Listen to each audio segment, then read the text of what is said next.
আসসালামু আলাইকুম ভিউয়ার্স, নতুন আরো একটা সিরিজে স্বাগতম। এই সিরিজে আমার প্ল্যান হচ্ছে পুরো ইন্ডিয়ার যে পাহাড়ি অঞ্চলগুলো আছে, আমি যতটুকু পারি পাহাড়ি অঞ্চলগুলো ঘুরে দেখবো। এর মধ্যে আমাদের মিজোরাম, ত্রিপুরা, মণিপুর, নাগাল্যান্ড, অরুণাচল প্রদেশের চেষ্টা করব ঘোরার জন্য। তারপরে আসাম অ্যান্ড দেন কাশ্মীর, এবং যদি পারি হিমাচল প্রদেশও। তো এই সিরিজে আপনারা ইন্ডিয়ার একটা অন্যরকম দৃশ্য দেখতে পাবেন, যেটা হয়তো অন্য কোথাও দেখতে পারেন না। এখানকার কালচার, সাথে সাথে এদের সাথে মুসলিমদের যে কানেকশনটা, এগুলো আমি দেখার চেষ্টা করব। তো চলেন শুরু করা যাক।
তো ভিউয়ার্স, এসে পড়েছি হইতেছে আপনার আখাউড়া জংশনে।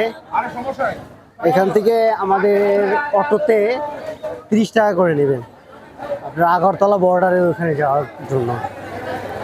তো চলেন, এখানে একজন ভাইয়ের সাথে পরিচয় হয়েছে, পরে আপনাদের সাথে পরিচয় করাই দিব। মানে উনিও যাবে, বাট আমার মতো এতদিন থাকবে না আর কি।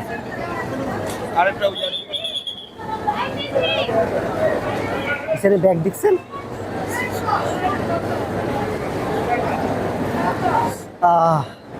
ঠিক আছে, তাহলে দেখা হবে অটোতে গিয়ে। এখন থেকে যারা